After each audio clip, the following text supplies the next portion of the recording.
vous saluons au nom du Seigneur Jésus-Christ. Tunawasalimu katika jina la Bwana wetu Yesu Kristo. Que Dieu vous bénisse richement. Mungu awabariki sana. Que Dieu bénisse la chorale. Mungu abariki kwaya. Nous avons chanté des cantiques merveilleux. Tulimba nyimbo nzuri sana. Ce que nous chantons, c'est ce que nous croyons. Kile kenye tuko naimba ndio kile tunaamini. Et c'est ce que nous devons aussi vivre. Na ndio kile tunapasha vile vile kuishi. Vraiment que Dieu bénisse la chorale. Kweli Mungu abariki kwaya. Et que Dieu bénisse chacun de nous pour sa présence. Na Mungu abariki la moja wetu juu ya uwepo wake. Nous disons merci au Seigneur pour toutes choses. Tunampigia Bwana aksanti kwa mambo yote. Nous avons commencé notre sujet, le combat. Tuliweza kuanza tungo yetu ya vita. Par la grâce de Dieu, nous avons eu suffisamment le temps que le berger nous a donné. Kwa neema ya Mungu tulipata wakati wa kutosha ile mchungaji aliweza kutupatishia.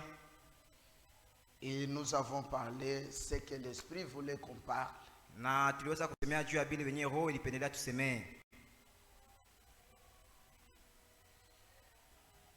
Je pense que chacun de nous, celui qui était avec nous, Nadhani kila mmoja wetu mwenye aliweza kuwa pamoja nasi ou celui qui nous a suivis à l'internet, au kwa ule mwenye aliweza kutupata kwa njia ya mtandao,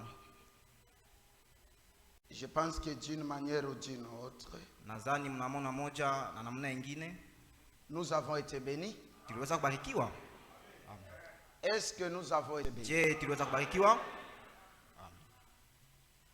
Celui qui était béni, Yule mwenye alibarikiwa, celui qui était consolé, ule mwenye aliweza kufarijiwa, celui qui était exhorté, ule mwenye aliweza kuonywa, ou celui qui était corrigé par la parole, au ule mwenye aliweza kusaishiwa na neno, peut lever le doigt en signe de reconnaissance envers notre Dieu. anaweza kunyosha kidole chake juu ya kuonesha shukrani yake kwa Mungu.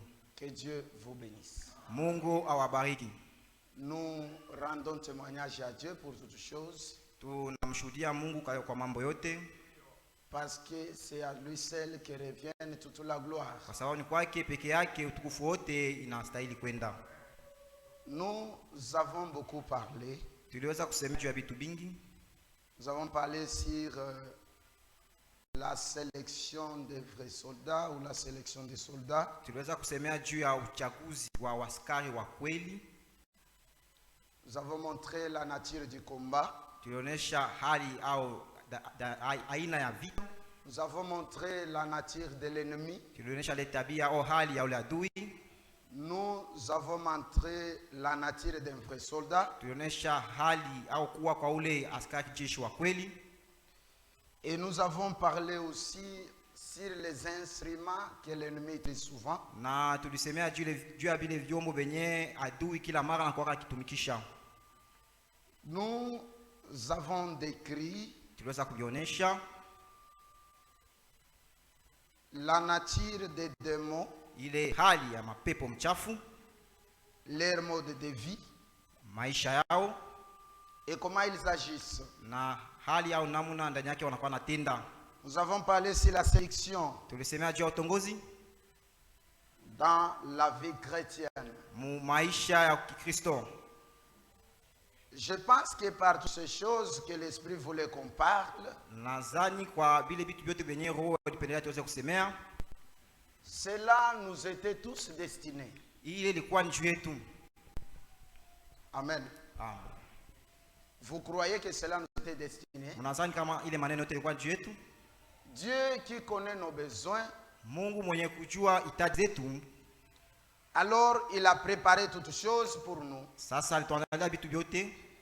Nous ne faisons que lui rendre gloire, honneur et puissance. Siye tunamrudishia utukufu, heshima na uwezo. Que Dieu vous bénisse, frère. Mungu awabariki wa ndugu. Nous ne sommes pas à la morgue. Hatuna morgue. Mais ce matin, Lakini asubuhi ya leo nous voulons encore parler sur un sujet, comment puis-je vaincre? tunapendeza tuseme juu ya tungo ingine nasemea namna gani naweza kushinda.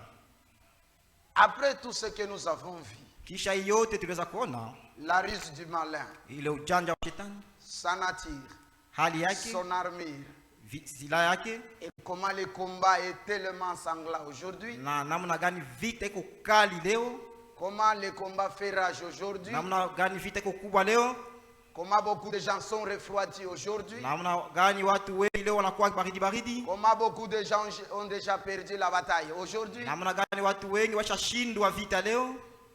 Alors nous devons aussi montrer comment il faut vaincre ce malin. Sasa sisi vile vile tunapaswa kuonesha namna gani inapaswa kumshinda ule adui. S'il est risé, Kama ule ujanja, s'il est risé, kama yeye ni mjanja, mais la puissance appartient à Dieu. lakini uwezo ni wa Mungu.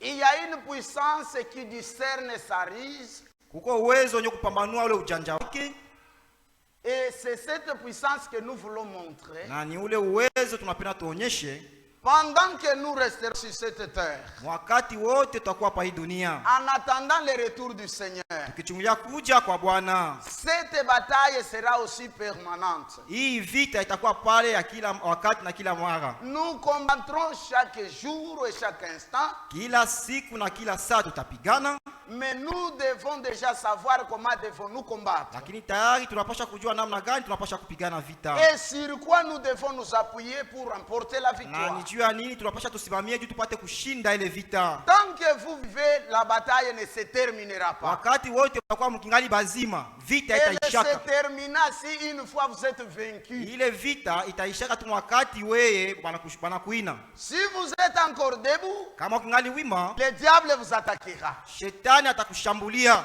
Les démons vous attaqueront. mapepo chafu atakushambulia. Alors il faudra les résister. Sasa unapasha ushindane nayo. Comment vous pouvez les résister? Sasa namna gani unaweza kushindana nayo? Alors, Sasa nous devons montrer comment vaincre. tunapasha kuonesha namna gani kumshinda. Que Dieu vous bénisse. Mungu awabariki. Lèvons-nous pour le respect de la parole. Simame juu ya heshima ya neno. Je vais en 3 couplets, la chorale nous donne cantique. Napendelea kwa tumbie vimbisho vitatu.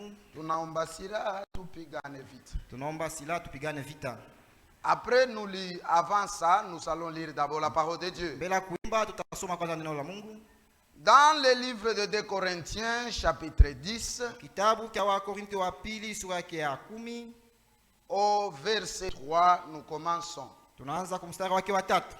Nous lisons au nom du Seigneur Jésus-Christ. Tunasoma mjina la Bwana wetu Yesu Kristo. Si nous marchons dans la chair, Kama tunaishi katika mwili, nous ne combattons pas selon la chair. hatupigani vita kulingana na mwili. Car les armes avec lesquelles nous combattons ne sont pas charnelles, Maana silaha za vita vyetu si za mwili, mais elles sont puissantes bali ni silaha zenye uwezo par la vertu de Dieu katika Mungu pour renverser les forteresses. juu ya kuangusha mangome.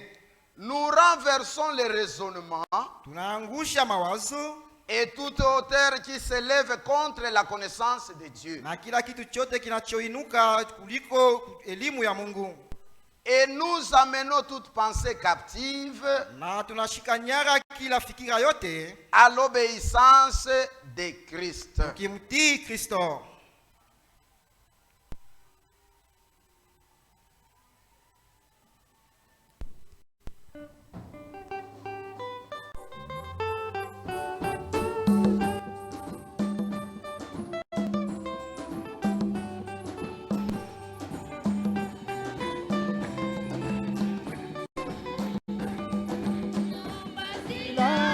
Tupigane vita. Oh, tunaomba silaha tupigane vita.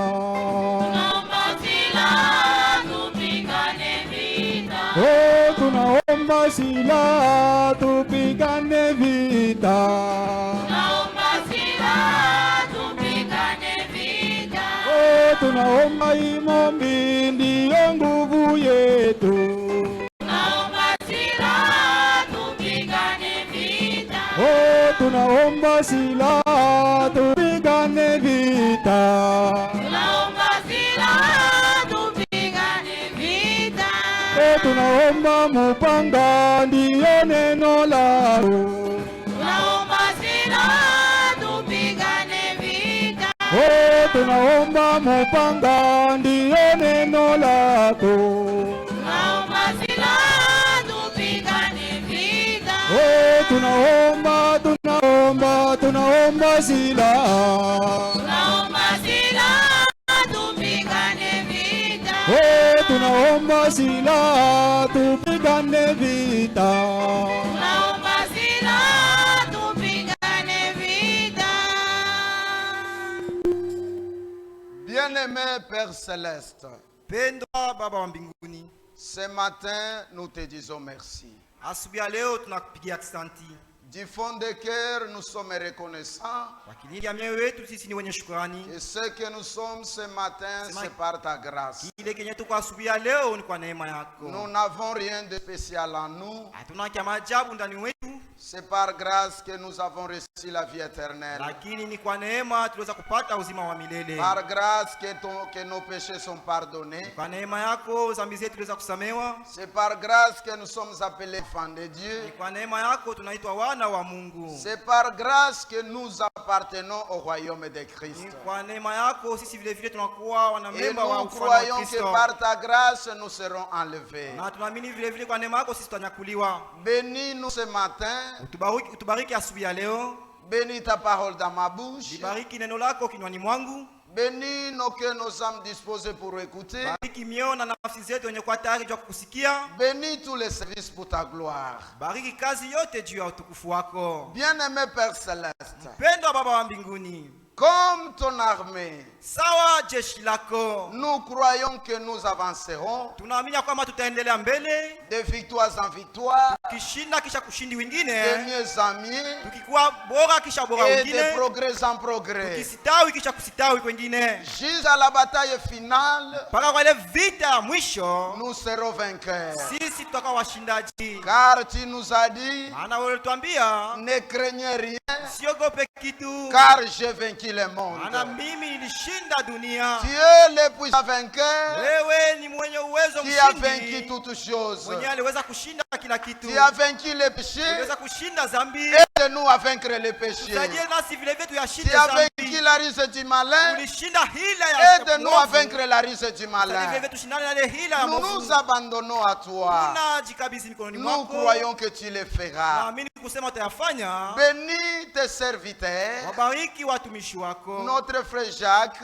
ndugu yetu Jean, berger de cette église. aliye mchungaji wa kanisa. Bénis-les de façon spéciale. Wabariki mnamna kipekee. Bénis les anciens, Wabariki wazee, notre frère Maneno, ndugu yetu Maneno, notre frère Zako. ndugu yetu Zako. Bénis-les de façon spéciale. Wabariki naye vile vile mnamna Car kipekee, ils sont à ton service. kwa sababu wao weko mkazi yako. Alors, bien-aimé, Sasa baba mpendwa, soutiens-les pour wakangamishe que la charge ili ile que uzito tu les as confiée, uliweza qu'ils kuwapatishia puissent l'exécuter wapashe kuitimiza convenablement namna iliyo nzuri, comme il fallait qu'ils le fassent kwa ile namna iliyopaswa pour la gloire de wafanye ton nom. juu ya utukufu wa jina Bénis mes lako. frères évangélistes. Wabariki wa ndugu yangu waliowapasha habari Voyez njema. combien grand les combats qu'ils soutiennent. Uone namna gani vita iko kubwa, ile vita viko napambana nayo. Ils ne feront rien sans toi. Hawawezi kufanya kitu chochote bila wewe. Inspire-les davantage. Uwavuvie tena zaidi, Soutiens leur famille. utegemee vile vile majamaa yao Bénis leur vie. na ubariki maisha yao, Afin qu'ils ne manquent rien. ili wasikose kitu, Pourvu que ta parole Ili et tu que neno le ministère lako ne soit pas un sujet de na blâme. utumishi wako wasianze kusemea Bénis vibaya. tous ceux qui font l'office dans ton église. Uwabariki wote wenye kuwa na makazi mwa kanisa yako Et tous ceux qui ont des divers talents. na wenye kuwa na mazawadi mbalimbali. Bénis chacun de nous. Bariki kila mmoja wetu, Guéris les malades au milieu de nous. ponye wagonjwa katikati Nous yetu. croyons que tu le feras. Tunaamini kusema Car utayafanya, nous les demandons avec kwa foi. maana tunayaomba na imani Dans les noms précieux. katika jina la thamani, Nom de la victoire. jina la ushindi, Nom de la gloire. jina la utukufu, Le nom où tous les démons chargent nous. ile jina mbele Un yake seul nom watu qui a été tunapiga élevé magoti, dans les cieux ile sur la jina yenyewe terre. iliweza kuinuliwa hapa duniani na kule Le nom de mbinguni, Jésus-Christ. ndiyo jina la Yesu Kristo. Amen. Amen. Que Dieu vous bénisse. Mungu awabariki. Oui. Ndio, Comment puis-je vaincre? namna gani naweza kushinda? Nous avons montré que Tuliweza kuonyesha kusema pour vaincre, juu ya kushinda il y a le principe de victoire. huko makanuni juu ya ushindi. il y a les règles de jeu. Kuko utaratibu wa mchezo. Et si nous nous engageons dans un chemin de victoire, Kama tunaingia mwa ile njia ya ushindi, nous devons aussi marcher sur les empreintes de la victoire. tunapaswa vile vile kutembea mwa ile nyayo ya ushindi. Nous devons respecter les règles de la victoire. Tunapaswa tuheshimie ile mitindo au makanuni ya ushindi. Nous devons avoir les principes de la victoire. Tunapaswa kuwa na ile kanuni ya ushindi. Alors, Sasa pale dans cette bataille, katika ile vita nous remporterons la victoire. tutaweza kushinda. Mais si nous marchons en dehors de cela, Lakini kama tunatembea nje ya ile, nous serons disqualifiés pale tutatiliwa pembeni et nous échouerons. na pale tutashindwa. Que Dieu vous bénisse. Mungu awabariki. Oui. Ndio. Nous ne pouvons pas vaincre le malin de nous-mêmes. Hatuwezi kumshinda yule muovu kwa sisi wenyewe. Il y a le chemin de la victoire. Kuko njia ya ushindi. C'est par ce chemin-là Kupitia ile njia que celui qui espère vaincre yule mwenye anatumania kushinda doit s'engager anapasha ingia mwa ile à marcher njia, par ce chemin, akitembea mwa ile njia, à respecter les règles akiheshimia mautaratibu et à respecter les principes. na makanuni. À la fin alors, Pale kumwisho sasa il pourra vaincre. anaweza kushinda.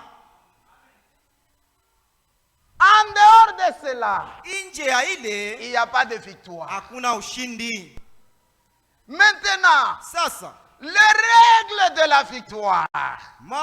kanuni ya ushindi, Les règles de la victoire kanuni ya ushindi ne passent que par Jésus-Christ. yao ni kupitia tu kwa Yesu Kristo.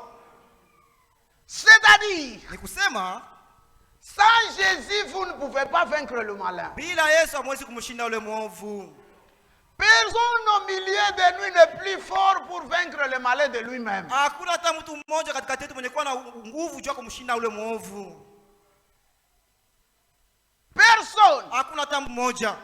Un seul est vainqueur. Mmoja tu ndio mshindi. Un seul a vaincu le diable. Mmoja tu anaweza kumshinda Un shetani. seul a vaincu le péché. Mmoja tu anaweza kushinda Un dhambi. seul a vaincu la mort. Mmoja tu anaweza kushinda Un seul a mauti. vaincu les démons. Mmoja tu anaweza kushinda C'est pepo Jésus mchafu. Christ.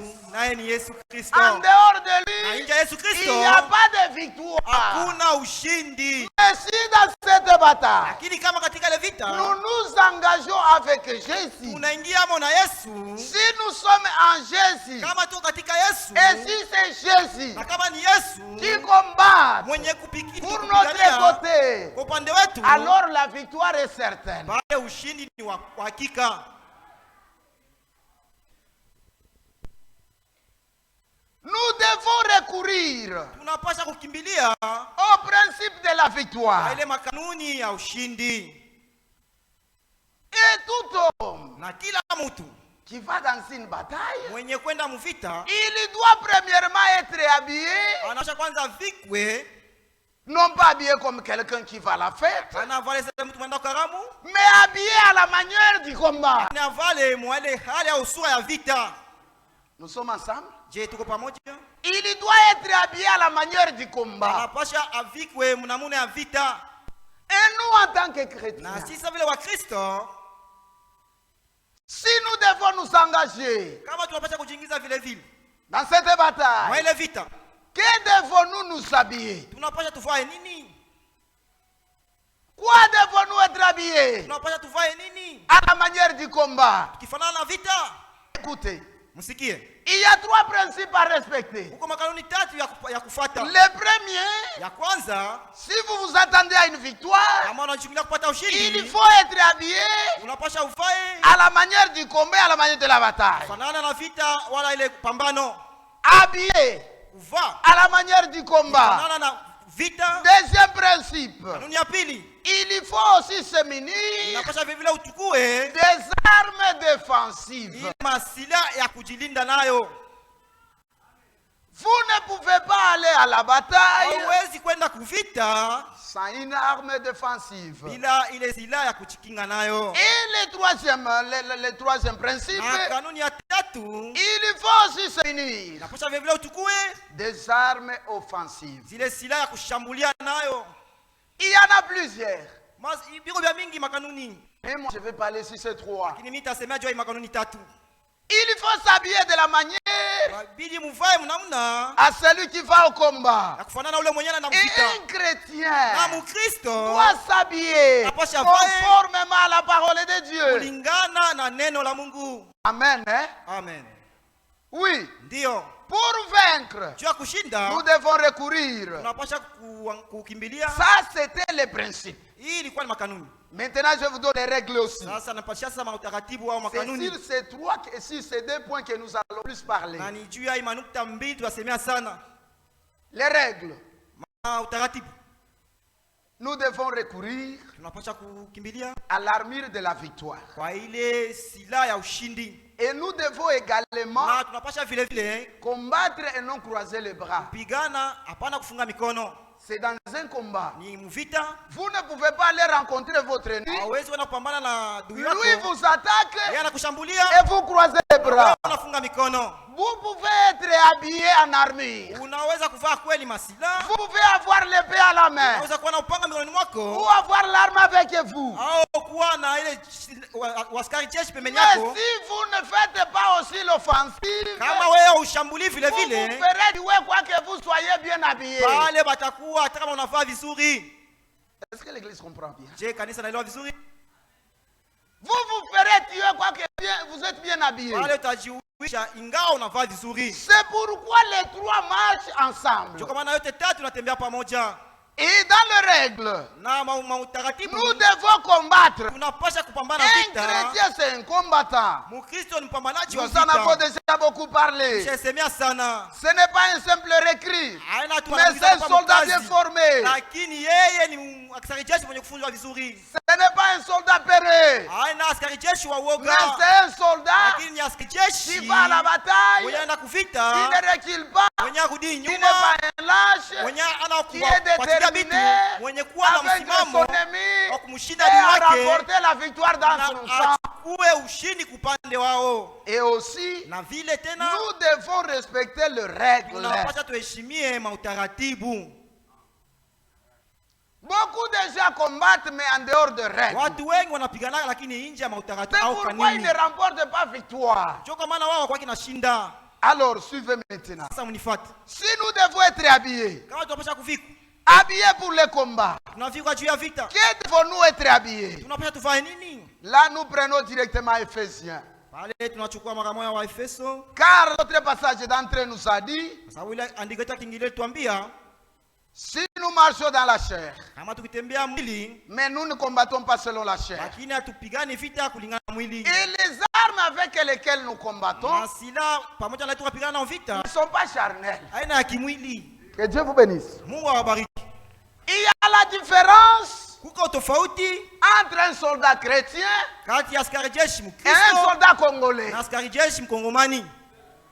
Les soldats chrétiens Askari jeshi Mkristo ne manquent rien. yeye akosaki kitu, Car le sergent en chef kwa sababu ule mkubwa wa jeshi les prépare, yeye anamtayarisha, les habille, les anawavika, entraîne, anawafunza les forme. na anawafundisha. Et quand il peut les lancer à la Na guerre, wakati itakuwa kujua kuwatia il mvita, est sûr que yeye iko yakini kujua ce sont kusema des vrais soldats ni askari jeshi wa qui kweli n'apporteront pas la honte dans leur camp, wenyewe watawaletea haya mais qui kambi yao, apporteront la victoire. lakini watawaletea ushindi. C'est une honte Ni haya pour toi, un chrétien, kwako we Mkristo, qui va apporter la honte dans ton camp. wenyewe utaleta haya kukambi yenu.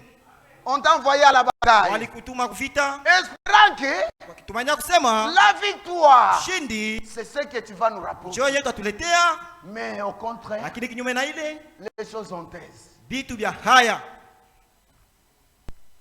Éphésiens 6, verset Waefeso 13. 6 mstari wa 13. Commençons par verset 11. Tuanze kwa mstari wake wa 11. Revêtez-vous de toutes les armes de Dieu. Vaeni silaha zote za Mungu. C'est-à-dire, Ni kusema là, Dieu a ses armes. wale Mungu eko na masilaha yake. Est-ce que vous êtes ensemble avec Je moi? eko pamoja na mimi? Dieu a ses armes. Mungu eko na masilaha Il a zake. son armure. Yeye eko vile vile na masilaha yake. Et c'est ce que nous devons être habillés. Na ni kwa ile tunapaswa kufikwa. Quand David a attaqué Goliath, Wakati Daudi alitaka kumshambulia Goliati, il y avait des types d'armure. kulikuwa aina mbili ya masilaha. David avait son armure. Daudi alikuwa na silaha zake. Et Saoul aussi avait son armure. Saulo vile vile alikuwa na silaha yake. Saoul a voulu habiller David Saulo alipenda mfike Daudi à la manière des militaires israéliens. namuna yenyewe wa askari jeshi wa Kisraeli wanakuwa na vala. Mais David n'était pas militaire israélien. Lakini Daudi yeye hakuwa askari jeshi wa Kisraeli. David, lui, Lakini yeye Daudi il comptait sur ses expériences. yeye alikuwa anatumainia ile maonjo yake. Est-ce que l'église me suit? Je, kanisa nifuata? Saïl comptait sur le poids de son bouclier. Saulo yeye alikuwa anatumainia ile uzito wa gambo yake. Il comptait sur son épée qui était tellement aiguisée. Yeye Saulo alikuwa anatumainia ile upanga wake wenyewe ulikuwa ushanoa vizuri sana. Mais David ne comptait rien sur ça. Lakini Daudi alikuwa anatumainia hata kitumwa kwa ile kenye Saulo alikuwa nakyo. David, quand il a témoigné, wakati aliweza kushuhudia, il a dit à Saïl, alimwambia Saulo, quand j'étais là, wakati nilipokuwa kule en brousse, porini en train de garder les brebis, nikilinda makondoo, je n'ai pas combattu les lions avec les boucliers. sikupigana na simba na igabo. L'église avec moi? Je, kanisa kwa pamoja nami? Je n'ai pas combattu avec l'épée. Sikupigana na upanga. Non. Hapana. Je faisais confiance en Dieu. Nilikuwa namtumainia Mungu. Je faisais confiance en Dieu. Nilikuwa namtumainia Mungu. Le Dieu qui m'a délivré Ule Mungu mwenye aliweza kunyokoa de la gueule du lion, kinywa cha simba, de la griffe de l'ours, kwa ile me makucha ya délivrera de même atafanya vile vile de tena la main de cet kwa incirconcis. mikono ya huyu mwenye hatariwi. Alors que toute l'armée d'Israël Wakati ule majeshi yote wa Israeli était en ligne, walikuwa washajipanga bien habillés, wakivaa vizuri, mais ils craignaient un seul homme. lakini walikuwa wanaogopa mtu Que mmoja. Dieu vous bénisse. Mungu awabariki. Nous devons être habillés Tunapaswa tuvikwe de la manière à combattre l'ennemi le plus risé namna kumpika la adui mwenye kuwa et mwenye ila être sana, habillés de toutes les armes de na Dieu. tuvae kwa silaha zote za Mungu. Revêtez-vous de toutes les armes de Dieu Vaeni silaha zote za Mungu afin de pouvoir tenir ferme ili muweze contre le ruse du diable. kupingana na ule ujanja wa ibilisi. Verset 13. Mstari wa 13. C'est pourquoi Njoo kwa amani. prenez toutes les armes de Dieu. Vaeni silaha zote za Mungu. Ne prenez pas une seule arme. Usichukue tu silaha moja. Amen. Amen. Ne prenez pas une seule arme. Usichukue tu silaha moja. Non. Hapana. Prenez toutes les armes de Dieu. Lakini twaeni silaha zote za Mungu. Écoutez la liste des armes. Usikie sasa uoroza masilaha. Prenez toutes les armes de Dieu. Vaeni silaha zote za Mungu. Revêtez-vous de la cuirasse de la justice. Vaeni mkaba wa waki. Oui. J'ai sauté une arme.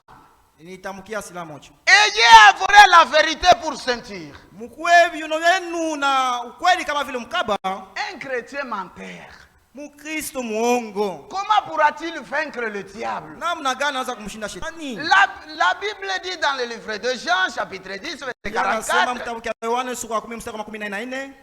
Je pense c'est chapitre 9, verset Nadhani 44. ni mstari sura ya Que kenda. le diable est menteur et le père du mensonge. Sema shetani ni muongo na baba uongo.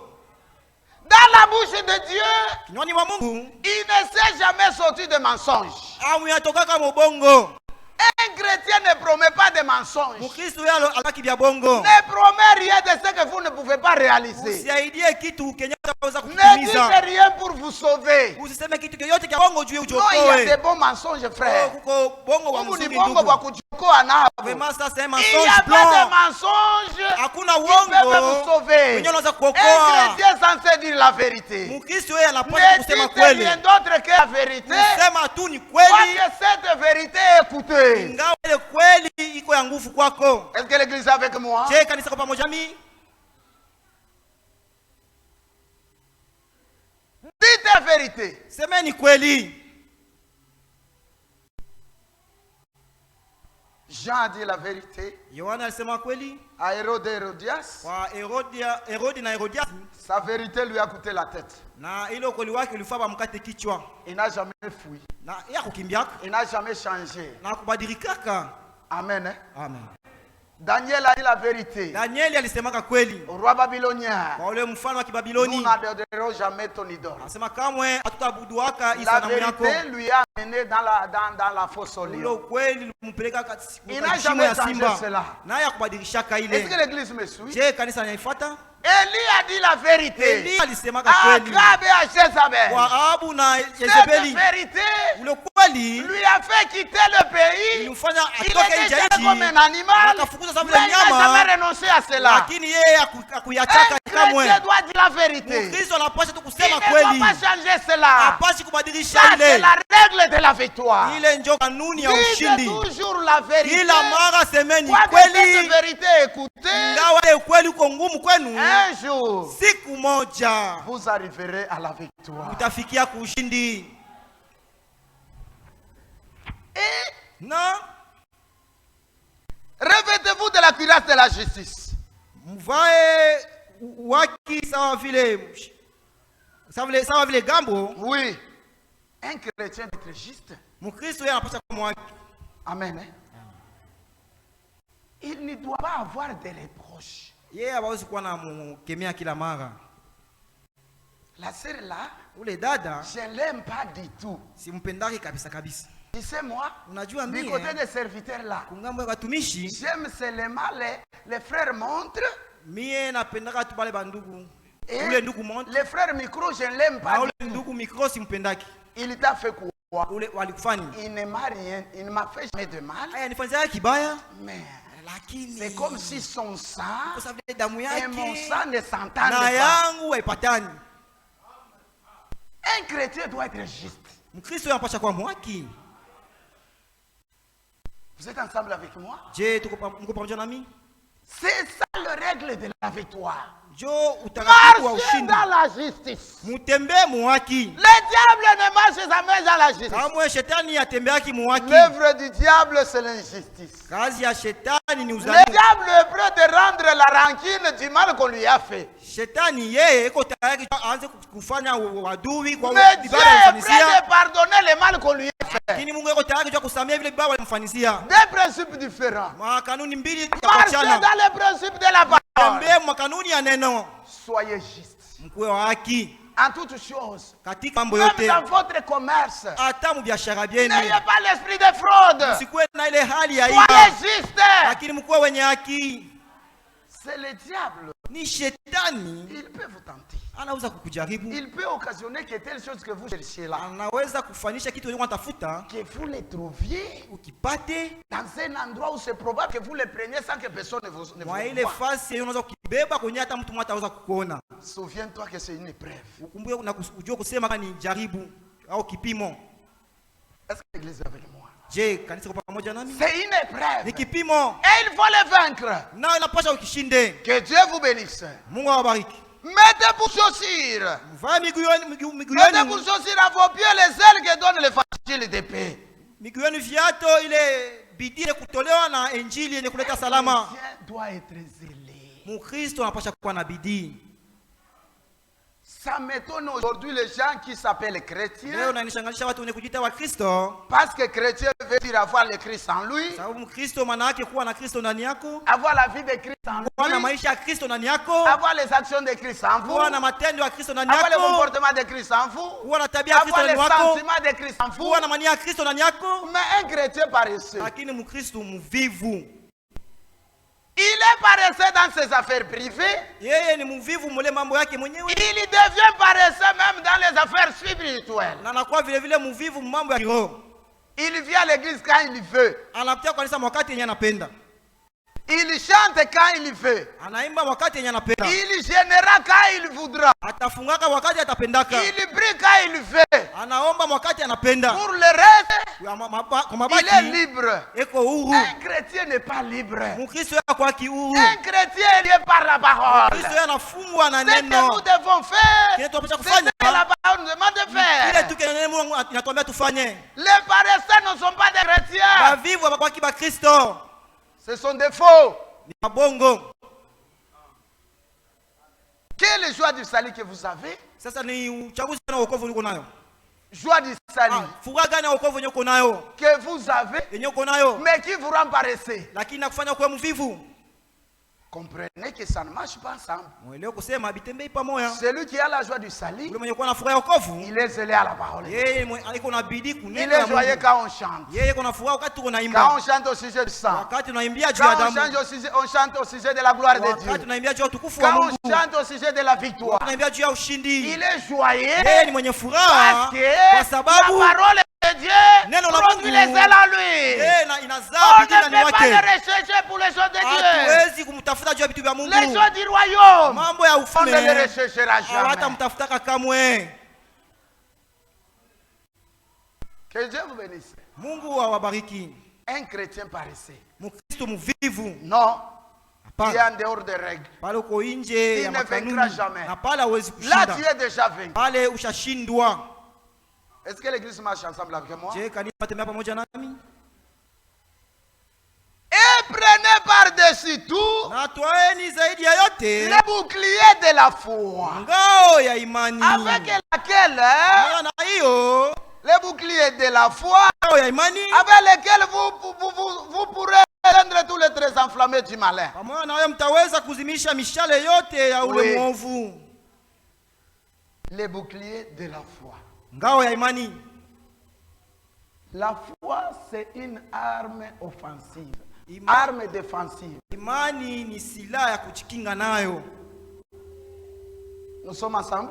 Je, tuko pamoja? C'est une arme défensive. Ni silaha ya kujikinga nayo. Un chrétien ancré dans la parole de Dieu, Mkristo mwenye kusema maneno ya Mungu, un chrétien qui n'a jamais douté de la parole de Dieu, Mkristo mwenye anashakiaka neno la Mungu, qui n'a jamais douté de la puissance de Dieu, mwenye anashakiaka uwezo wa Mungu, tous les royaumes mafalme zote du ténèbre ya giza ne pourront jamais l'ébranler. haiwezi kamwe Il n'a kumtikisa. pas peur. Yeye ana uoga.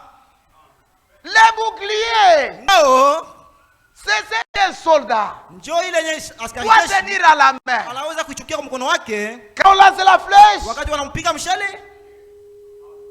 ça tombe sur le bouclier. inajigonga pale ngao. Lui n'est pas atteint. Yeye haiwezi kumchoma. Est-ce que l'église comprend ça? Je, kanisa naelewa hii? Quand on lance une balle, Wakati wanampiga silaha, ça tombe sur le bouclier. inapiga juu ya ngao. Lui n'est pas atteint. Yeye haimfikii. Il se sauve Anajiokoa, Il se protège. anajikinga par la foi. kwa imani. Comment vous pouvez avoir la vraie foi Sasa we namna gani si utakuwa na vous imani ya n'écoutez kweli pas la vraie parole? kama hausikii neno ya kweli? La foi véritable Imani ya kweli vient en écoutant la parole véritable. inatokea kwa kusikia neno la Et kweli, c'est uniquement ici, na ni hapa tu par les frères serviteurs de Dieu, kupitia watumishi wa kweli wa Mungu que la parole véritable est prêchée. ile neno ya kweli inahubiriwa.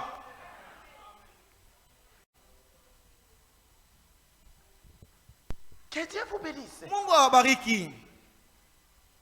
Moi, j'ai toujours dit, Ni kila mara nasemaka nos cantiques que nous chantons ici nyimbo zetu tunaimba kila mara hapa, sont inspirés par l'Esprit de Dieu. ile inapumziwa na Est-ce que roho. vous êtes ensemble avec moi? Je, tuko pamoja na mimi? Quand on nous met des cantiques, Wakati wanatuimbia nyimbo hapa, quand nous chantons ces cantiques, wakati kunaimba nyimbo, cela nous amène dans la présence de Dieu ile inatupeleka muwepo wa Mungu, et cela fait descendre la présence de na Dieu. ile nyimbo zinashusha Nous uwezo wa chantons uwepo wa en Mungu. sentant que Dieu est à côté de moi. Tunaimba tunajisikia kusema Mungu uko pembeni yetu, Mais lakini prenez vos cantiques de Kalambaye et mchukile de mamimbo yenu Sotela. wakalambai na wale bengine bote, Ces cantiques ne vous amèneront jamais, vous mettront jamais en esprit. ile mambo kama itamingizaka muroho. Vous ne pouvez pas écouter les cantiques de Hawezi Kalambaye kusikia mwimbo wa kalambai et puis entrer en esprit. kisha uingie muroho. Jamais. Kamwe, Jamais. kamwe utaingia muroho. Alors, au lieu de venir ici Sasa pale ukuya hapa pour que nous chantions les cantiques juu inspirés, tuimbe mamimbo yenye ivuviwa na roho ya tu Mungu, restes à la maison. lakini wewe unabakia kwako. Ta conscience te dit que c'est mal, Zamiri yako nakwambia ni mubaya, mais parce que c'est l'heure de culte, lakini juu ni wakati wa ibada, tu te contentes de mettre à la télévision. unafurahikia kutia ku television yako. Écoutez mes frères, Msikie bandugu yangu, même si c'est frère Maneno qui a prêché ça ici, hata kama ni ndugu maneno malihubiri ile mahubiri vous yako, avez cette prédication chez vous. ile mahubiri unao kwako, Mais quand les portes de ce tabernacle sont ouvertes, wakati milango ya hii maskani iko ne wazi, restez pas à la maison mettre la prédication du usibaki kwako kwa nyumba, prédicateur d'ici. unaweka mahubiri suivre ya mhubiri cela à la hapa maison. na unaanza kuifuata kwako Tu kwa es en nyumba, dehors de la volonté de Dieu. pale uko nje ya mapenzi ya Mungu. Est-ce que vous m'entendez? Je, mko unanisikia? Fermez cela. Zima television Fermez yako, ici. kuya hapa pa kanisa, Communiez directement d'abord ushiriki kwanza avec mara cette moja onction venant de Dieu. na ile Quand uwepo vous kwa Mungu. sortirez alors, Sasa pale vous utatoka, écouterez cela à la maison. utasikia ile mahubiri yako kunyumba, S'il n'y a pas culte ici. kama hapa kuna ibada. Est-ce que vous m'entendez bien? Je, mko unanielewa mzuri? Il y a des frères, il y a des sœurs. Kuko wandugu na wadada, Ce dimanche, il est resté à la maison. ni siku ya Jumapili anabakia Mes kwake kwa amis nyumba. sont sales, mes cheveux sont sales. Au ceci, manywele yangu cela. mchafu, mavazi kwa mchafu, kila peux kile. pas aller. Sitaenda kwa kanisa. Parce que c'est déjà Au un peu tard. juu kusha kwa nyuma. Alors il met la prédication de Frère Sasa Jacques. anatia mahubiri ndugu Jacques. Nos frères prédicateurs. il Bandugu met yetu cela. wahubiri Et puis, anatia mahubiri il hapo. commence à suivre. Kisha anaanza Non, kufuata ile mahubiri. faites vos efforts, revenez ici. Fanya nguvu yenu yote mkuu hapa. Ça c'est la vérité. Hii ni kweli. Ça c'est la vérité. Hii ni kweli. Acceptez ou pas, c'est la Mwenye vérité. kubali wala hapana, lakini ni kweli. Ne marchez pas hors de règles. Msitembee nje ya makanuni. Oui, Ndio. c'est la foi qui éteint les traits enflammés du malin. Ni imani yenye kuzimisha ile Et mishale ya moto prenez ya aussi mwovu. les casques du salut. Na toaeni vile vile kofia ya wokovu. Les casques du salut Kofia ya wokovu et na l'épée de l'esprit upanga wa Roho qui est la parole de Dieu. ambao ni neno la Mungu. Ah, que Dieu vous bénisse. Mungu awabariki. Je vais parler sur deux points. Tasema juu ya manuta mbili, La foi imani et la parole de vérité. na neno la kweli. Si vous êtes protégé, Kama mnalindwa cette kukingwa, petite foi que vous avez là, ile imani ndogo yenye mko nayo, parce que vous avez premièrement ni écouté juu kwanza mliweza kusikia la parole qui vous a été prêchée, ile neno lilihubiriwa kwenu, de là est née la foi que vous avez. pita pale imani yenu iliweza kuanza. Amen. Amen. Mais jour après jour, Sasa siku kisha siku ingine nous consommons la foi par des épreuves qui nous arrivent. tuko napata imani kupitia ile vipimo mbalimbali vinatufikia. Amen. Vous ne pouvez pas boire dans votre outre Hawezi sans que kunywa cela ne mtupa wako puisse s'épuiser bila ile maji yenye kuna si imalizike, vous n'approvisionnez pas. kama ongezi amo vya kunywa. Amen. Hein? Amen. Venez approvisionnez-vous. Mkuje na mpate kutiwa tena nguvu. Venez vous entraîner. Mkuje mfanye mazoezi. Venez recevoir plus de la puissance de Dieu. Mkuje mpokee uwezo wa Mungu. Quand la parole de vérité est prêchée, Wakati neno la kweli linahubiriwa, la foi augmente, imani inaongezeka, les expériences spirituelles se passent maonjo yanafanyika, et vous êtes affermis dans la parole. pale unakankamisha Le muneno, diable vous fuit. shetani anakimbia, Vous découvrez sa rise unatambua ujanja et wake vous sortirez na avec mtatoka assurance, na hakikisho avec exacte connaissance. na kujua kamili. Quand vous allez l'affronter, Wakati mtataka kupambana naye, alors vous affronterez pale mtapambana avec l'épée de la parole. na ule upanga wa neno. Que Dieu vous bénisse. Mungu awabariki. Dans Matthieu chapitre 4, Kitabu cha Mathayo sura ya 4, écoutez. msikie.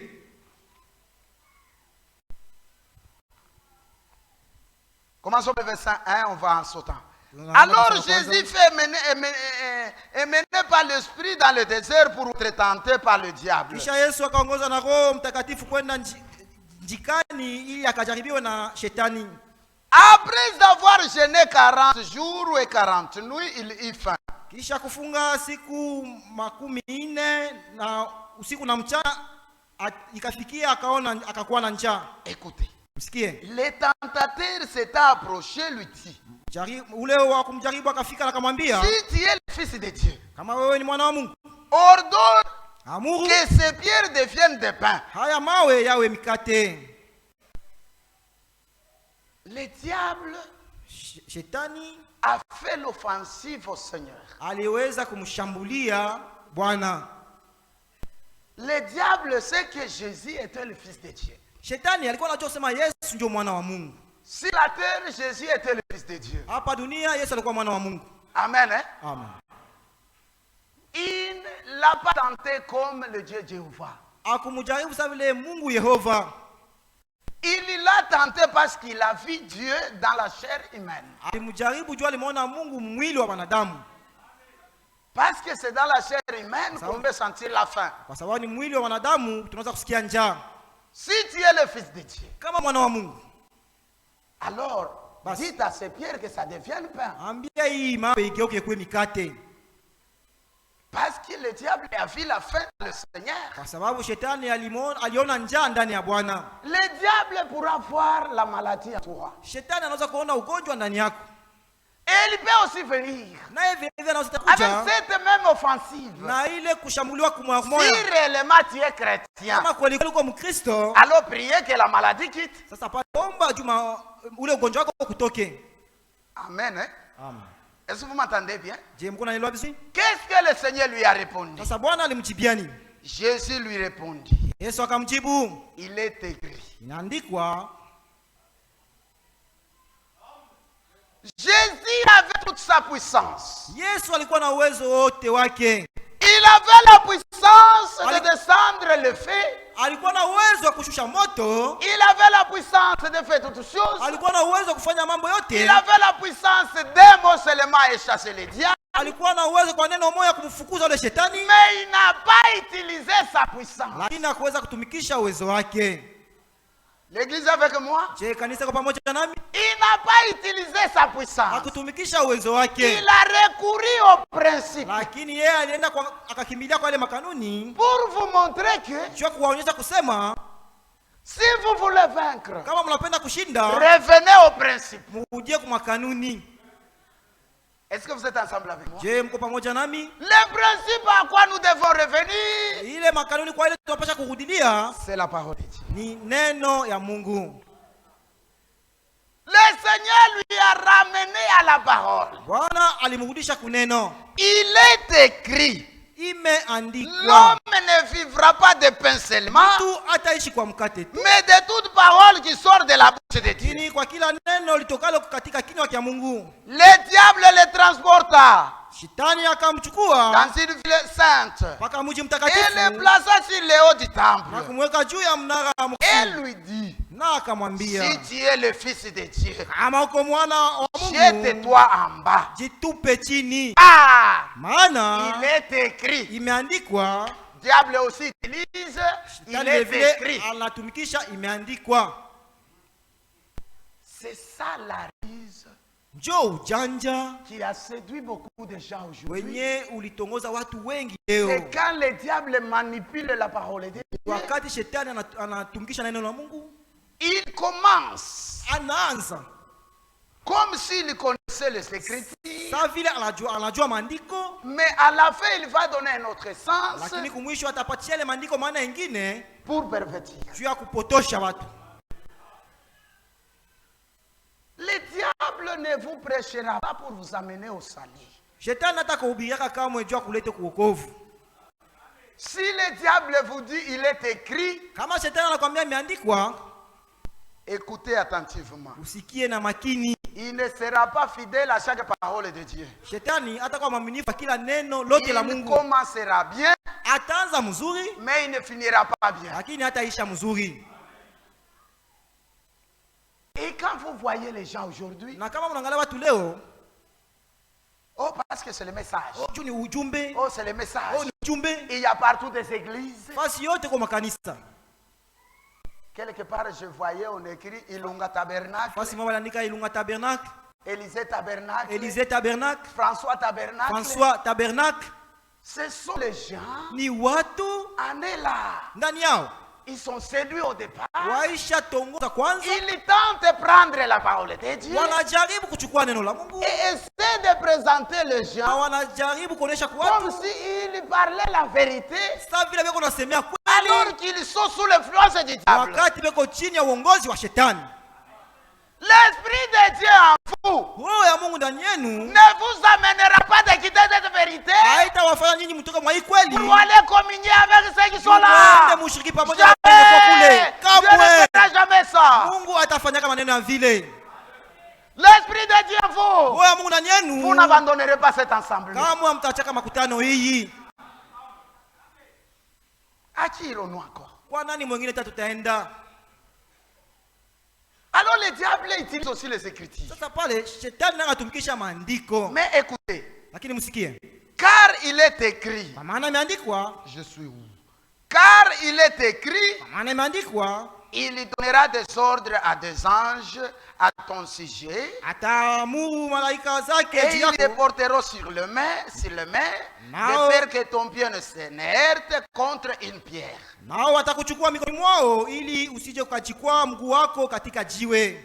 Jésus lui dit, Yesu akamwambia, il est aussi écrit. imeandikwa pia. Même s'il a récité fidèlement l'écriture, Hata kama aliweza kusema vile vile si andiko iko, ce n'est pas ça la fin. haina njoo mwisho. Dites-lui, Umwambie il est aussi écrit. imeandikwa tena. Amen. Hein? Amen. Si tu es fils de Dieu, Kama uko mwanamu, priez pour que ton enfant ici, omba basi ili Oui, mtoto c'est wako très apone. regarde comment il tousse. Angalia namna gani Regarde comment anakuona. il confuse. Namna gani Regarde matusha comment. panda yulu. Dites-lui, Umwambie il est écrit aussi. imeandikwa vile Il vile. est écrit aussi. Imeandikwa vile Que vile. Dieu connaît nos Na besoins Mungu anajua hitaji et il zetu, prend soin de nos naye besoins. Mon Dieu anayashughulikia. sait que mon enfant est Mungu malade. wangu anajua sababu mtoto wangu S'il uko veut le mgonjwa. guérir, il le Kama guérira. anapenda kumponyesha atamponyesha Il tu, va quitter. na shetani atapita mbio.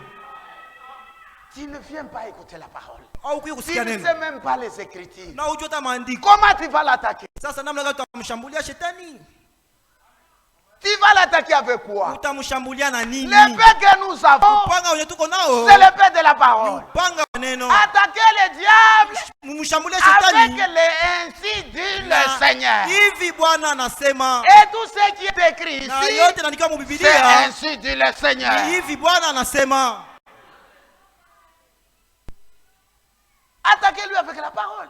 Mumshambulie shetani na neno, Et il fuira loin de toi. naye atakimbia mbali na wewe. Et Na nous devons combattre. tunapaswa kupambana vita. Dans 1 Timothée, Kitabu cha Timotheo wa kwanza, oui, je Dis. dois gagner aussi mon temps. shafi vile kuombola Dans muda. 1 Timothée, chapitre 4, Timotheo wa kwanza sura ya 4 verset 7. mstari wa 7. Écoutez. Repousse les contes profanes et absurdes. Weka mbali nawe ile hadithi za ya kipagani na za upumbavu. Oui. Ndio. Repoussez les contes profanes. Tumbali nawe ile hadithi ya pumbavu na ya Ne ujinga. rapportez rien de quoi tu n'as pas la précision. Usihadisie mambo yenyewe ujue kabisa kabisa. Surtout pendant cette période électorale. Hasa zaidi mwa hii wakati wa uchaguzi, Surtout pendant cette période de la politique. na hii wakati wa siasa, Tu ne fais pas la politique. wewe ona Tu mwanasiasa. n'as pas étudié la politique. Hakujifunza Mais siasa. tu es le premier dans les bus, La tuko dans kwanza les mabasi, bajages, en mwabajaji. train de montrer qui a échoué et qui va réussir. Uko unaonesha nani En mwenye train de atawina montrer na nani ceci et atashindwa, cela. uko unaonesha Ce kila sont kile. des contes profanes. Ile ni mahadithi ya Si tu ya ne sais upumbavu. rien, Kama hujui ne kitu, parlez rien. usiseme kitu. Moi, je ne parlerai jamais de la politique. Kamwe sitasemeka Parce juu que je ne ya sais pas la siasa. politique. Kwa sababu mimi sifaki siasa. Alors, je ne sais pas qui a réussi et qui a échoué. Sasa Je sijui nani ne sais pas. ataweza au nani atashindwa. Sijui. Je n'ai pas à te dire. Sina vya kuambia. Même à l'école, je n'ai pas étudié la politique. Hata kwa masomo sikujifunza politiki. Oh non, frère, vous savez. Oh, ndugu Il a mnajua, échoué, il a échoué, alishindwa, il a échoué. ule alishindwa. Repoussez ces choses. Weka mbali na wewe ile maneno ya vile. Est-ce que l'église me suit? Je, kanisa nanifuata? Laissez la politique à ceux qui font la politique. Acha siasa kwa wanasiasa. S'ils échouent, Kama wanashindwa, ceux qui les a institués, wale wenye waliweza c'est à kuwaweka lui qu'ils rendront compte. ni kwake yeye, watalipeleka hesabu. Toute autorité vient de Dieu. Mamlaka yote inatokana kwa Mungu. Ce que moi j'ai à faire, Kile kenye mimi napasha kufanya c'est prier pour les autorités, kuwaombea wenye qui mamlaka donnent la paix, ili watuletee salama de prêcher la parole de ya Dieu. kuhubiri neno la Mungu. Pour le reste, Mabaki ça ne m'intéresse pas. abinusu.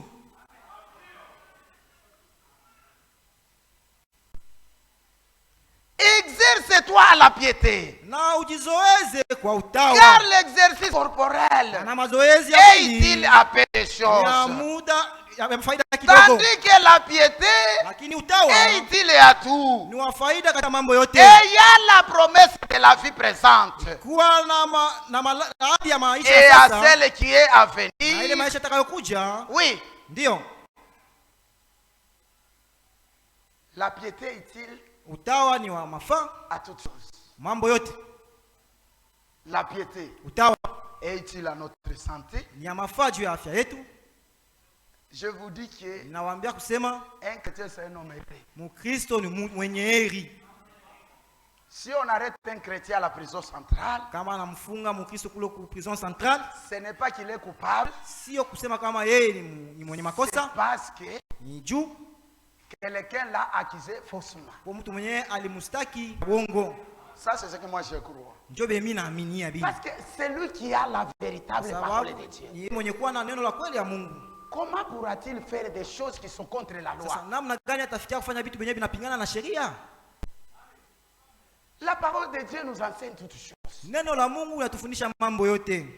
Non, il est arrêté pour blasphémation. Si c'est blasphémation, c'est quoi? Wanamfunga juu alikufuga au alitukana, Il a injurié l'autorité. alimtukana mwenye mamlaka. Un chrétien Mkristo qui injurie l'autorité, mwenye kutukana mwenye mamlaka, c'est compliqué ça. mambo ya nguvu hii. La piété est utile pour toutes choses. Utawa ni Quand vous mafaa êtes kwa mambo malade, yote. la piété est utile. Kama uko mgonjwa, utawa ni lazima. Même dans vos travaux, la piété est utile. Hata mwakazi yenu ile, utawa ni wa lazima. Que Dieu vous bénisse. Mungu abariki. Exercez-vous à la piété. Mujizoeze kwa utawa. Je gagne mon temps. Nakombola muda wangu. Ça, c'est une règle Hii ni utaratibu de la victoire. ya ushindi.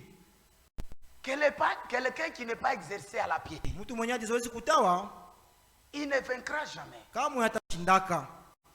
Amen. Amen. Oui. Ndio. Et Na nous sommes appelés, tunaitwa, écoutez, msikie. Romains chapitre 15 Waroma sura ya 15 au verset 30. mstari wake wa 3.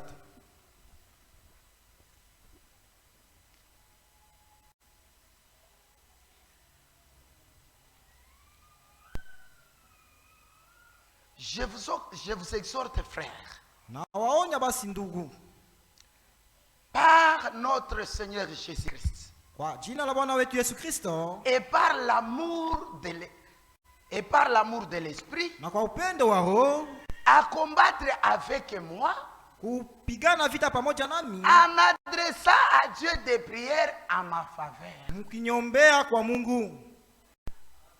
Nous combattons aussi dans les prières. Tunapiganaka vile vile mu maombi. Un chrétien qui ne prie pas est déconnecté dans la présence de Dieu. Mkristo mwenyewe aombaki, yeye acha litia nje na uwepo wa Mungu. Est-ce que vous êtes ensemble avec moi? Je, mko pamoja nami? La Bible donne des règles. Biblia tupatishia makanuni. Pour voir Dieu, Chokuna Mungu, il faut avoir le cœur pur. unapaswa kuwa na moyo safi. Nous sommes ensemble. Tuko pamoja? Et pour faire le royaume de Christ, Unajua kuingia mfalme wa Kristo, il faut naître de nouveau. unapasha kusalika mara pili. Pour être enlevé, Juu ya kunyakuliwa, il faut être rempli du unapasha Saint-Esprit. ujazwe na Roho Mtakatifu. Et pour être pardonné, Unajua il faut kusamehewa, qu'il y ait fusion du sang. unapasha kuwe kumiminwa kwa damu. Est-ce que l'église est avec moi? Je, kanisa pamoja nami? Et pour avoir la vraie foi, Na juu ya kupata ile il imani ya faut qu'il y ait la kweli, vraie parole. unapasha kuwe neno la kweli. Et sans les combats, Na bila il n'y a pas vita de victoire. hakuna ushindi. Sans la communion avec Dieu, Bila ushirika na Mungu il n'y a pas à faire Dieu. hakuna kwenye unaweza mpendeza Mungu. Sans la prière, Bila maombi, vous êtes déconnecté dans la présence. pale uko nje uwepo wa Mungu. Nous devons prier ardemment. Tunapasha kuomba Et sana prier à tout temps. na kuomba kila wakati. Vous prierez que si les choses ne marchent pas dans la maison, Mwamu utaombaka tu wakati bitu endeke que si nyumba vos yenu, commerces sont au chômage, wakati biashara vyenu et vinachomba, quand il y a des maladies dans la maison, wakati mko magonjwa wa nyumba yenu, la sœur ne gênera que quand le mari maintenant il devient infidèle ou insaisissable, dada atafunga chala wakati ndugu anakuwa anataka mwaminifu na là la sœur kamatiki est zélée à tena. l'église. Pale dada Là, ni elle est bidii zélée à la kanisa. parole de Dieu. Pale dada Mais anakuwa na quand bidii tout kuneno. marche bien, Wakati vitu vyote viko il n'y a sawa, rien à se soucier. pale ana Kenya anaweza kujizuru No. na hapana. Nous ne prions pas pour les besoins physiques seulement. Atombaki juu Le tu ya plus mahitaji ya important, mwili ya lazima Combattons sana ni le kupigana vita. combat de l'esprit Ile vita ya roho avec la prière na maombi et la parole de Dieu. na neno la Mungu. Que Dieu vous bénisse. Mungu awabariki. Maintenant, Sasa pour parvenir à la victoire, juu ya kufikia kwa ushindi il nous faut faire les efforts. inatupasha tufanye nguvu. Comme un soldat au fond de la bataille Sa vile askari jeshi mwenye kuwa fournit tous vita les efforts. anafanyaka nguvu yake yote, Il fournit les efforts. anafanyaka nguvu yake yote. Vous allez voir les soldats. Utaona askari jeshi Il peut être en position anza kuwa jipanga mzuri en des cas de son ennemi, akisha na mwangalia adui wake, mais la pluie lakini mvula peut venir. inaanza kunyesha.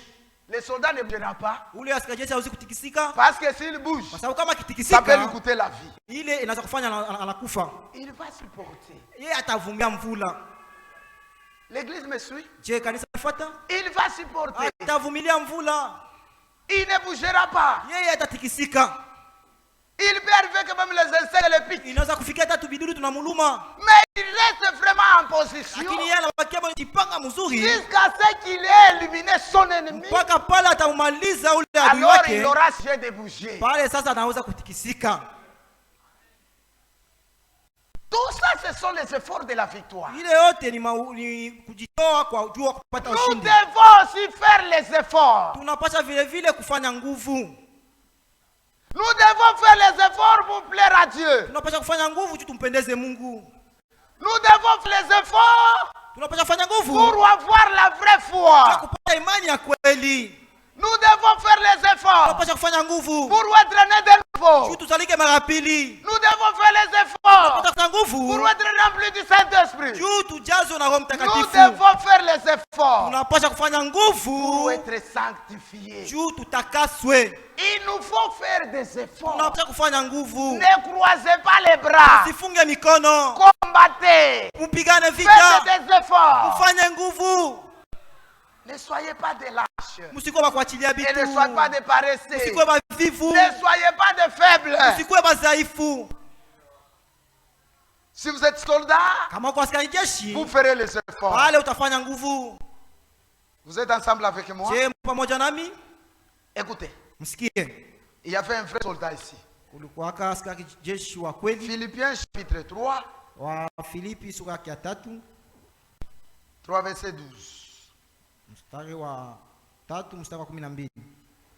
Écoutez ce que dit ce soldat. Msikie kenyewe askari jeshi anasema.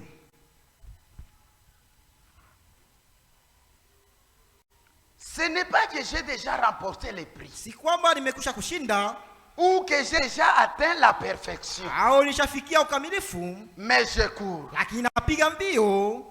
Est-ce qu'il a dit que je dors? Je, alisema pale kama yeye Est-ce que je croise les bras? au nafunga mikono? Je cours. Ninapiga Autrement mbio. dit, Kusema Je kwingine, pars à l'église. ninaenda Quand il kanisa faut aller à l'église, wakati inafaa je kwenda suis kanisa. attentif à écouter la Niko parole. msikilivu sana Quand kusikia on neno me la prêche la Mungu. parole, Wakati je wananuia dois neno la prier Mungu. ardemment. Nitaomba Quand il faut sana, prier, wakati je napaswa dois me kuomba. sanctifier. Napaswa Quand je nitakase. suis tué, Wakati je nikishatafuta. dois m'attendre à Dieu. Napaswa kulia Je kwa Mungu. cours. Ninapiga Je mbio. cours. Ninapiga Un mbio. chrétien aussi doit courir. Kristo vile vile anapaswa kupiga mbio. Aujourd'hui, nous avons plus de lâches. Leo tuko na kuachilia vitu wengi sana. Quand les choses ne marchent pas, il lâche. Wakati vitu havieni pale yeye kwa kuachilia vitu. Mais je cours Lakini napiga pour mbio. tâcher la saisir. Jua nifikie Puisque moi aussi j'ai été saisi par Christ. sababu mimi vile vile nimeshikwa na Kristo. Frère, Ndugu, je ne pense pas l'avoir saisi, sijizani kama nishaipata ichukua, mais j'ai fait une chose. lakini nafanya jambo moja. Oubliez ce qui est en arrière. Ninasahau mambo ile J'oublie ilishapita. la mondanité. Ninasaulika Je kidunia. laisse à côté les conflits. Ninaweka pembeni Je mawadui. laisse à côté les rancunes. Ninaweka pembeni Je laisse mafitina. à côté la vanité de ce monde. Ninaweka pembeni ubatili wa Je dunia. porte mes regards vers le Na calvaire. macho yangu naangalia kwa Kalvario. Je porte mes regards vers la croix. Ninaangalia tu kumsalaba. Est-ce que l'église est ensemble avec Je, moi? kanisa kwa pamoja nami? Oubliez ce qui est en arrière. Nikisaulika Et yaliyopita, me portant vers ce qui est en avant. nikiangalia tu kubile venye kwa mbele yangu. Je cours vers le but. Nami nakimbilia kushaba. Quel est votre but? Sasa shabako ni gani? Pourquoi êtes-vous ici? Jua nini kwa? Pourquoi venez-vous ici? Jua nini kuna kuya hapa? Quelle est votre vie? Shabako ni nini? La vie d'un vrai chrétien, Shaba ya Mkristo wa kweli ce n'est que pour être comme Jésus. ni kumfana tu Yesu Ce n'est Kristo. que de plaire à Ni Dieu. kumpendeza tu Mungu. Plaire à Dieu en toutes choses. Kumpendeza Mungu maneno Si yote. vous plaisez à Dieu, Kama unampendeza Mungu, alors Dieu se plaindra à toi. pale sasa Mungu atafurahiwa na Un wewe. jour, il viendra Na t'enlever siku moja ataka pour que kukunyakua tu vives à côté de ili lui. uishi pembeni yake.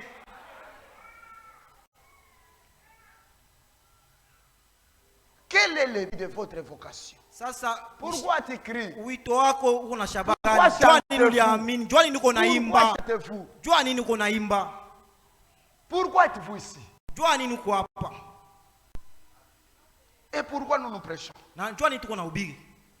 Moi, j'ai la réponse pour notre vie de prédication. Mie niko najibu juu ya shaba ya kuhubiri Nous kwetu. prêchons pour chercher l'épouse de Christ. Tuko na ubiri tafuta bibi harusi wa Kristo.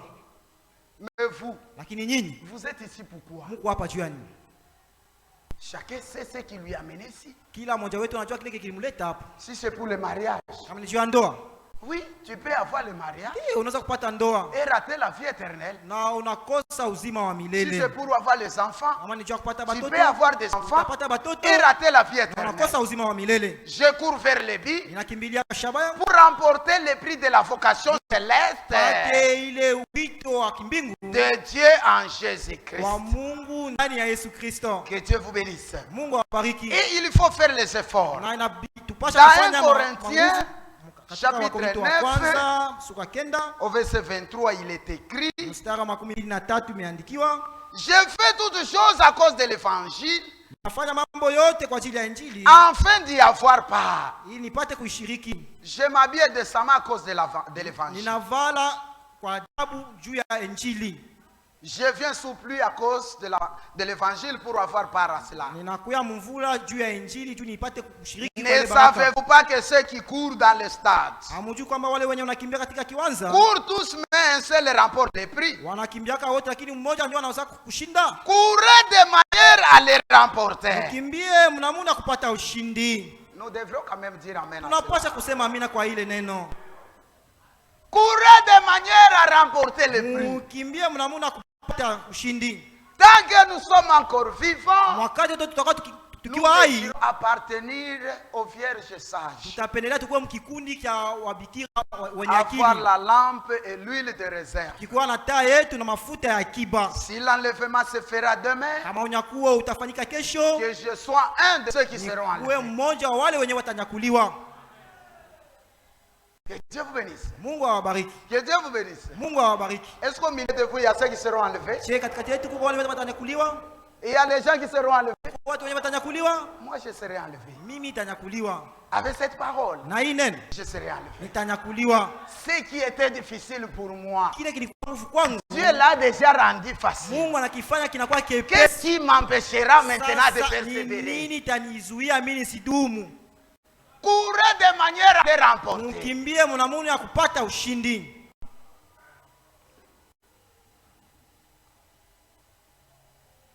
C'est les remporter. Courez de manière à les remporter. Mkimbie mnamuna ya Tous kushinda ceux sababu qui wanashinda. combattent Sababu wote wanapigana vita. s'imposent toute espèce d'abstinence. Fanya mazoezi yote ya kujizuiza kwa vitu fulani fulani.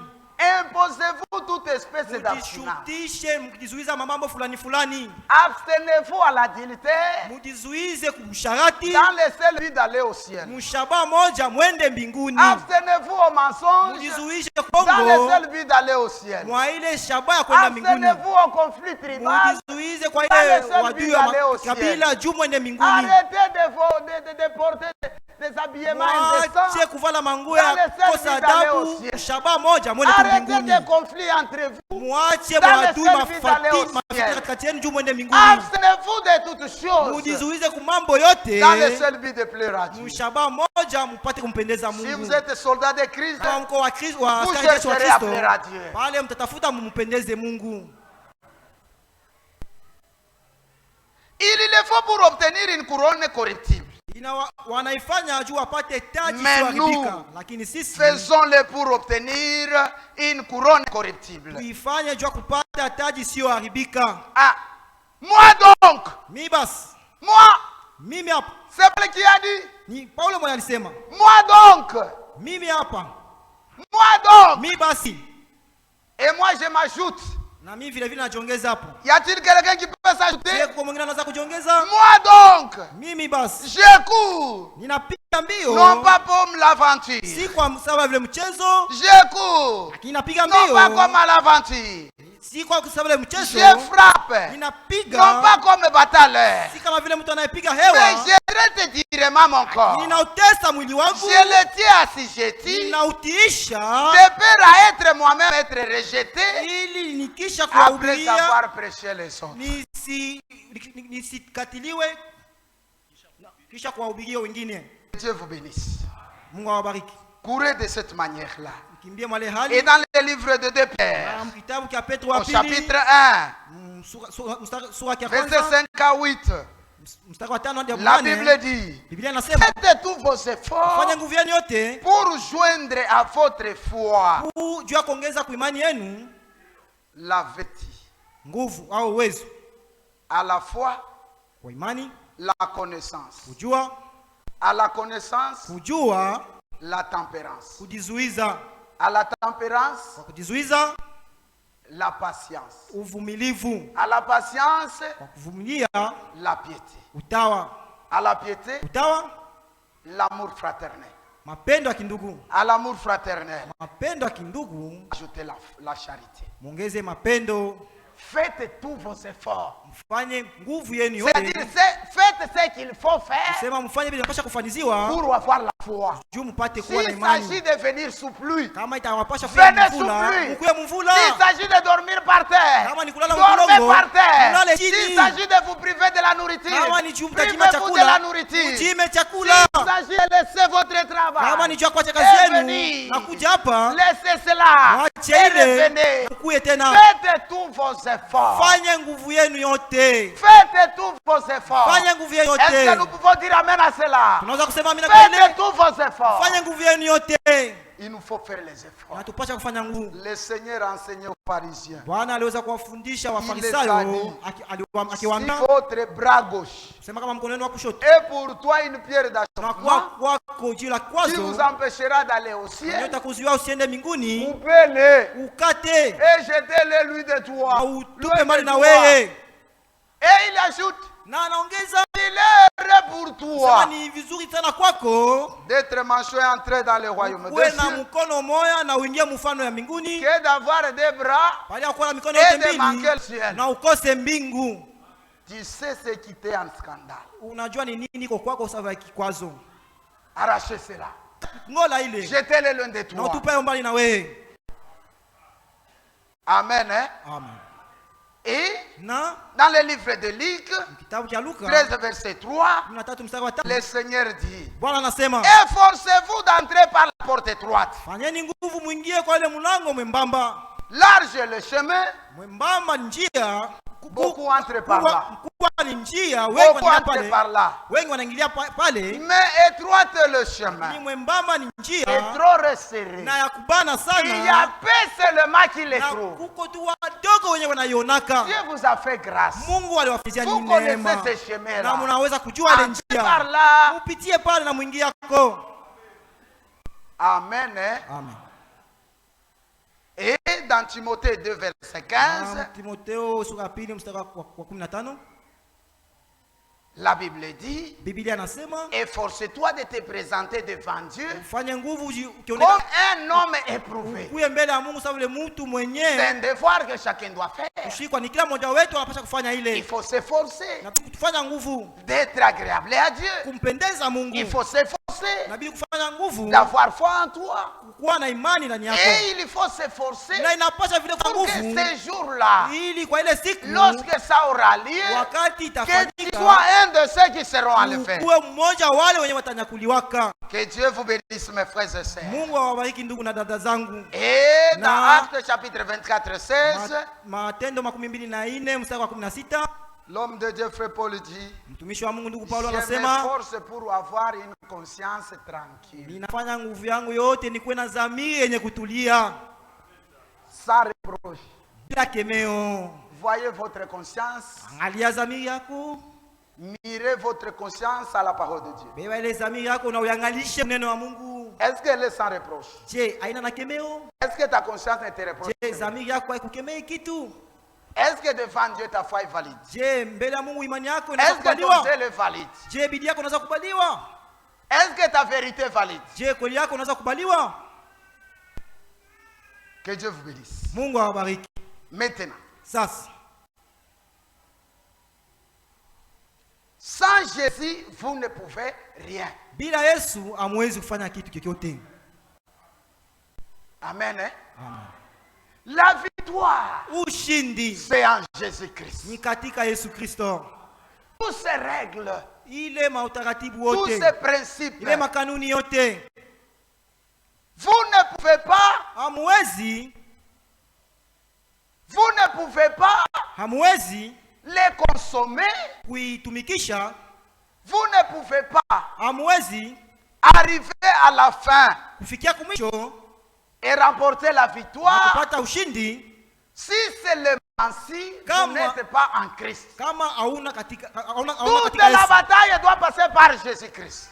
Vita yote imeshapitikana ndani ya Yesu Kristo. Il est le seul qui a vaincu. Yeye mmoja na mapekee mwenye Et anaweza si kushinda. nous pouvons vaincre, Kama si vile vile tunaweza nous kushinda, devons croire au Seigneur. tunapaswa tumwamini Nous Bwana. devons marcher en lui. Tunapaswa tutembee ndani yake Et nous devons persévérer. na tunapaswa kudumu. Amen. Hein? Dieu se soucie de vous. Mungu eko na kushughulikia Tout ce que Dieu vous a montré, vyote vile Mungu aliweza kuwaonyesha, tout ce que Dieu vous prêche ici, vile vyote Mungu aliweza kuwahubiria hapa, il le fait anavifanya parce qu'il se soucie de vous. juu eko na miangaikia. Amen. Hein? Amen. Comme il est écrit Lakini sinaandikiwa dans Colossiens 2, mwa Kolosai ya au pili verset 14 jusqu'à 15, mstari wa 14 hadi 15, que lui, le Seigneur, kusema yeye Bwana il a effacé l'acte des ordonnances qui nous condamnait. alivuta ile karatasi ilikuwa na atuhukumu. Amen. Lisons là. Tulisoma, Je gère mon temps. niko naangalia wakati wangu mzuri. Colossiens chapitre 2, Wakolosai sura ya pili verset 14 à 15. mstari wa 14 hadi wake wa 15. Il a effacé l'acte des ordonnances nous condamner Kisha kufuta ile hati yenye mashitaka ilikuwa et qui subsistait contre nous. na iliweza kuwa juu Il yetu, l'a détruit à l'écloi à la croix. alibomola akitunia pale msalabani. Il a dépouillé les dominations Aliweza kuwavula wenye et les mamlaka autorités. na wenye Il utawala, les a livrés publiquement en spectacle akawatoa zani en triomphant d'elle par la croix. akiwashinda kwa njia ya msalaba. C'est la croix de Jésus, Ni msalaba wa Yesu, c'est l'œuvre du calvaire ni ile kazi ya Kalvario qui est notre bannière de la victoire. yenye kuwa bendera yetu ya ushindi. Est-ce que l'église me comprend? Je, kanisa iko nanyelewa? Toi qui dormais, réveille-toi d'abord. Wewe mwenyewe ulikuwa unalala, lamka kwanza. C'est la croix de Jésus Ni msalaba wa Yesu qui est notre bannière de la victoire. yenye kuwa bendera ya ushindi wetu. Chacun de nous, s'il espère vaincre, Kila mmoja tu kama anatumania kushinda, il doit marcher avec cette croix levée en haut. anapasha kutembea na msalaba kiupandisha yulu, La croix du Seigneur devant toi, msalaba wa Bwana mbele yako, car c'est la bannière de la sababu victoire. ule njo bendera ya ushindi. Et quand tu marches, Na wakati unatembea, marcher en chantant tembea ukiimba avec Jésus, pamoja na Yesu. la victoire est certaine. Ushindi ni Avec uhakika. Jésus, Pamoja na la Yesu, victoire est certaine. ushindi ni uhakika. Avec Jésus, Pamoja na Yesu, la victoire est certaine. ushindi ni uhakika. Avec Jésus, Pamoja na la Yesu, sainteté est certaine. utakatifu ni Avec uhakika. Jésus, Pamoja na la vie Yesu, éternelle est certaine. uzima wa milele ni wa kweli. Avec Jésus, Pamoja na Yesu, même la guérison de nos corps hata matunda est miili yetu ni certaine. hakika. Avec Jésus, Pamoja na Yesu, l'enlèvement est certain. unakuwa ni uhakika. Marcher avec la bannière de la Tembea victoire. na bendera ya ushindi. La victoire est dans le sang. Alléluia. Dans le sang de Jésus, Christ est mon sauveur. La victoire est dans le sang. Alléluia. À Jésus la gloire, à lui l'honneur. Nous n'avons pas notre propre victoire. Hatuna na ushindi wetu wenyewe. Notre victoire, Ushindi wetu c'est Jésus qui a vaincu. Yesu C'est en lui atakushindia que nao. nous devons aussi vaincre. Na ndani yake sisi vile vile tunaweza Croyez en kushinda. Jésus. Mwamini Espérez Yesu. en lui. Mumutumainie Même si les choses ne yeye. marchent pas aujourd'hui, Hata mambo leo hayaendeki demain ça sawa, marchera. kesho itaendeka sawa. Même si vous êtes essuyé Kama aujourd'hui, leo unachafuka, croyez seulement, mwamini tu, demain vous serez sema sanctifiés. kesho mtatakaswa. Persévérez. Hudumu Ne lâchez pas. na Ne msiachilie, reculez pas. usirudie nyuma, Car Dieu vous aime. maana Mungu anawapenda. Que Dieu vous bénisse. Mungu awabariki. J'aimerais vous faire un petit témoignage. Nipenda niwashuhudie kidogo. Vous savez, Unajua Dieu veille pour son peuple. Mungu yuko anakeshia juu ya watu wake. Et il y a une chose qui m'a étonné Kitu kimoja kiliweza kunishangazisha quand je méditais. wakati nilikuwa natafakari. C'est une chose que Dieu a fait avec moi quelque part. Ilikuwa ni kitu kimoja Mungu aliweza kunifanyizia nafasi moja hivi. La technique, prépare-toi. Wafundi kama mnaweza Je veux que kujitayarisha. vous voyez ça. Nipendelea Attendez. muone hii mchunge. Dieu, vous pensez que quand vous êtes assis ici, Mwa mnazana wakati mnakala hapa, Dieu ne nous connaît pas mutuellement. Mungu hatujui kila mtu kibinafsi. Comment vous pouvez laisser cette parole Sasa namna gani mnaweza kuacha hii neno et rentrer na mrudie pour aller chercher les fétiches, sio kwenda kutafuta pour madawa aller faire ça et ça? au kufanya kina Il kile? n'y a rien dans le monde. Mudunia muna kitu. Dieu connaît que vous avez besoin de la guérison. Mungu anajua kusema mko Dieu unahitaji connaît que vous matunzo. avez besoin du travail. Mungu anajua kusema mko tafuta Dieu kazi. connaît que vous avez besoin des Mungu anajua enfants. kusema mko unatafuta watoto. Une chose qu'il vous faut, Kitu kinawapata nyinyi kufanya persévérer. ni kudumu tu. Votre jour de victoire sera. Siku yenu ya ushindi utakuja. Amen. Hein? Amen. Un jour, Siku moja dans le travail, on travaille sur le projet de kazi tuko natumikia éradication de mradi la poliomyélite. ya kutunza ile ugonjwa wa kupoza, Oui. Et là, na pale quand on vous appelle pour un enfant qui est paralysé, wakati wanakuita juu ya mtoto mwenye ashapoza, vous êtes tellement content. pale uko mwenye furaha sana Et vous avez de la joie. na uko na furaha kabisa, Parce que pour le travail, kwa sababu juu ya kazi c'est un très bon indicateur. ile ni kionyesho kizuri kabisa. Un jour, on m'appelait. Siku moja waliweza kuniita, Je suis allé. nienda pale Il m'a envoyé. mwenye furaha sana, Ça faisait des jours kwa shapita wakati que je mrefu n'avais pas un seul cas. kwa na ule ugonjwa wa vini, Et j'arrive, na mimi nafika pale, on nous demandait quand vous avez un cas, il faut prendre des photos. walikuwa tunatuomba wakati Lorsque kuna vous examinez. mtu ana gonjwa la magonjwa, wakati unapima unakamata ko picha, Et après, na kisha vous allez partager ces photos-là, ils pourront les partager avec les bailleurs. utabapatumia bo na bo batatumia baba ya defond baba. Je demandais à ceux qui m'accompagnaient, les infirmiers, là, de prendre les Wale photos quand j'examine. wale bamganga wakamate mapicha wakati wanampima ule Suivez-moi mgonjwa. attentivement. Mnifuate na makini. Chacun de nous a son jour de victoire. Kila mmoja wetu yuko na siku yake ya ushindi. Chacun de nous a son jour de la grâce. Kila mmoja wetu yuko na siku yake ya Il n'y a neema. personne qui connaît nos besoins comme Dieu. Hakuna hata mtu mmoja anajua mahitaji yetu sawa vile Mungu anaijua. Alors j'ai commencé à examiner. Sasa naweza kumpima. La technique, je pense que vous êtes prêts. Nadhani wafundi J'ai mko commencé à tayari. examiner. Nilianza kupima. Quand j'ai examiné, Wakati nilikuwa napima, j'ai noté nilikuwa naandika et on me prenait des photos na walikuwa wananikamata mapicha. pour essayer de Tu as kupima, de kujaribu. venir publier. Na mimi nikwe vile vile Et là, kuitangaza. j'étais content. Na mimi nilikuwa na furaha.